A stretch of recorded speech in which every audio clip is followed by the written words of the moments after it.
Just sell them to me, I know they're all the same. This MC was actually perpetrated by a coworker, but I witnessed it firsthand.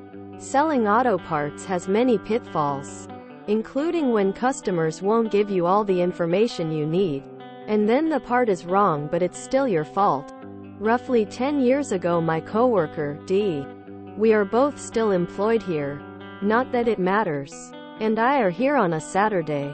This a-hole customer comes in, referred to as AHC from here forward, and states he needs upper ball joints for his half-ton Chevy to D. D says, "Alright, what year is it?" AHC, "It's four-wheel drive, so they are all the same." D and I have been at this a long time, and this is complete nonsense.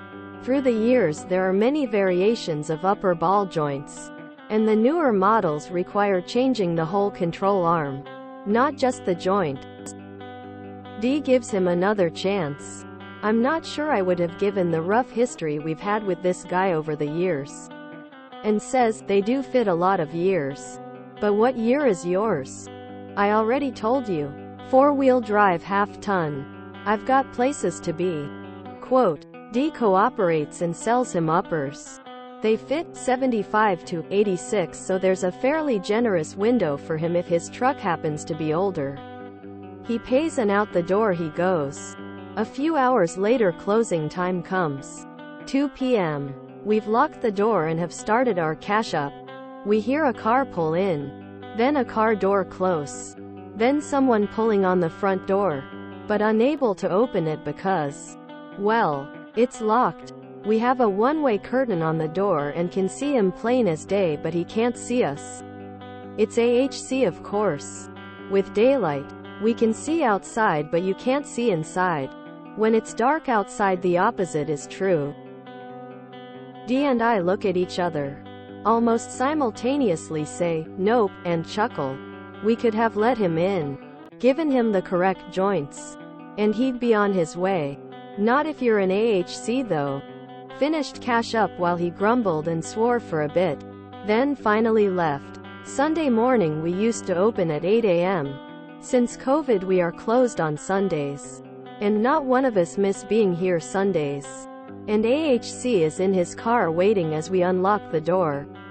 He walks up to the counter to D with a very salty look on his face. D is patient. He wants AHC to talk first to see how this is going to go. AHC, "These don't fit." D, "Impossible. You said they were all the same for a four-wheel drive." AHC after a pause and a sigh, "I think these might be for an older Chevy. Mine is a 92. D, "Oh, yep. Imagine that. The year does matter. Let me grab you the right ones." Quote, "There was a small price difference. AHC paid and left without another word spoken. He came in many times after this, so it's not like we lost a customer over it. He was never shy about sharing the year of the vehicle he was working on again though." TLDR. A-hole customer refuses to tell correct year of vehicle. Gets wrong parts. Has to wait till the next day to get the right ones.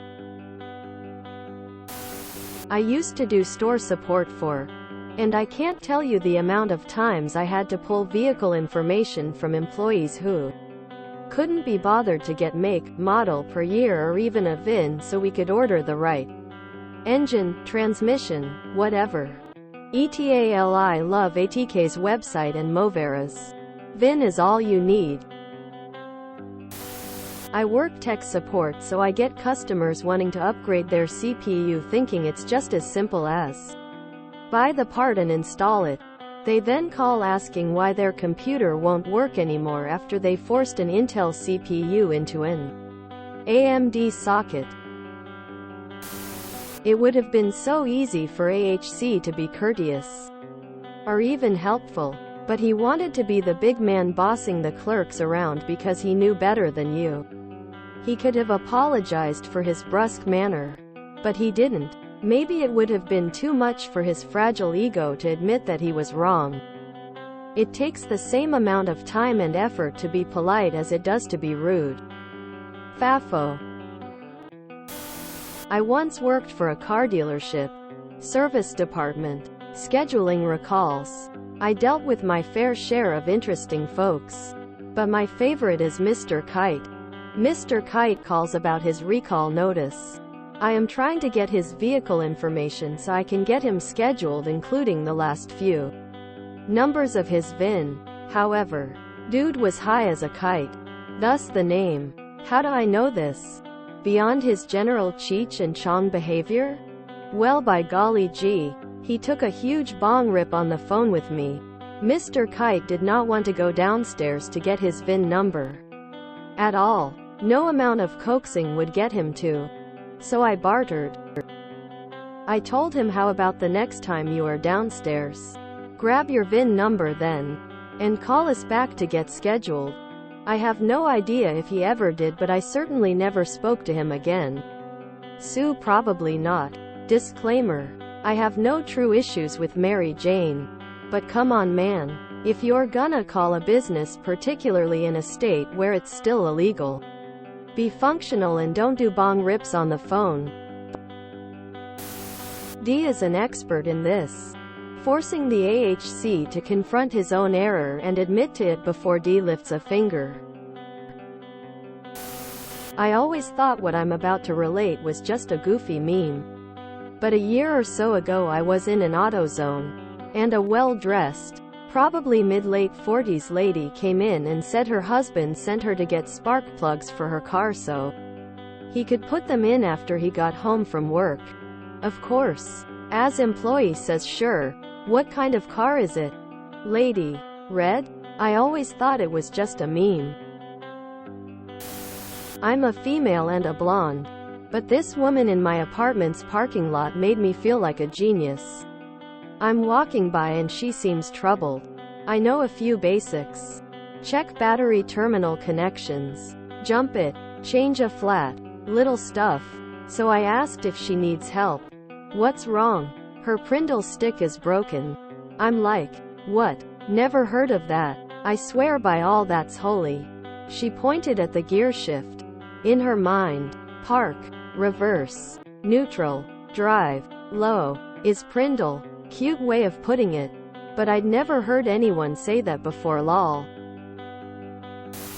Being a former parts manager at a GM dealership, I can really appreciate the humor in this. I would have loved to see his face if it had a mid-year design change and he was asked, was it built before or after this date? Quote, more than a few decades ago I worked at a John Deere shop. And we got the same level of stupidity on the regular. Had one lady come in and say her husband told her to get the bearing behind the seat. No model. No nothing. After a ton of back and forth. Her yelling at me, then yelling at her husband. It turns out it was a front-mount rider. Picture golf course. And the entire 3-cylinder diesel engine was behind the seat. Less than facepalm. I love that the customer learned his lesson. Truly a miracle. Since you work at an auto parts store, this is inspired by a meme I saw a few months ago. Arrange for a friend to call and get a coworker to answer. Have your friend ask for a water pump gasket for a Toyota Tacoma. Have them ask your coworker to describe it so they know it's the right one. Try and record your coworker explaining what it looks like. I love that D used the customer's own words against him. Maybe now that customer will know he needs to specify which year. For bonus fun, certain cars that had coupe sedan options with different front brakes. Sedan were supposed to have slightly bigger rotors. Half the customers had the opposite style of brakes from what they should have. It's like they assembled with whatever version the factory had handy, rather than the correct ones for that submodel. Then again, Jeep and Honda like to get really weird. Which one of these 4 engine codes do you have? All I want is wipers. Honda decided to use 3 different lengths and 2 different attachments in that year, depending on which engine, and the old-style skeleton wipers fit none of them. Well played. Although I might have told him that these couldn't be returned since he attempted to install them. Minor amount of credit where it's due. At least he didn't blame you for his screw-up. Working in services. Geek Squad for far too long. I know that's typically not the case. In the past I've had Frankenstein cars. Even from the Manu. And I just gave up on using the books. I would take my part in and request a direct replacement. The books said I needed a square air filter.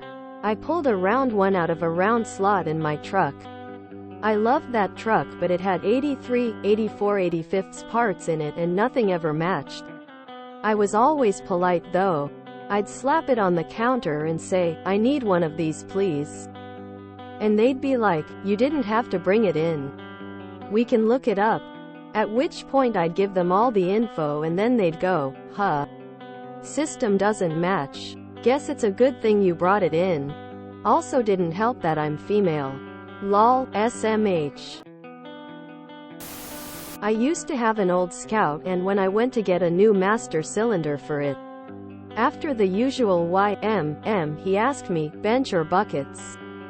Apparently, a bench seat holds more people and thus carries more weight and therefore needs a bigger master cylinder. SMDH.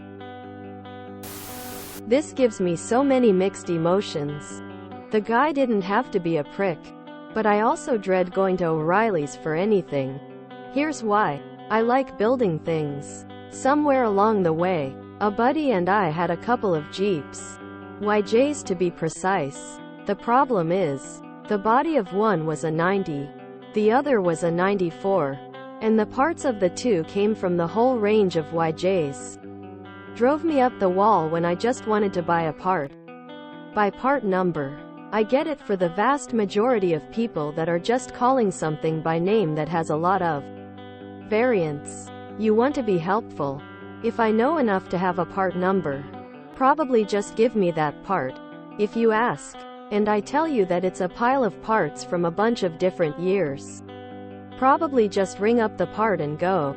First, I'm used to having to do some trial and error to get things to work together.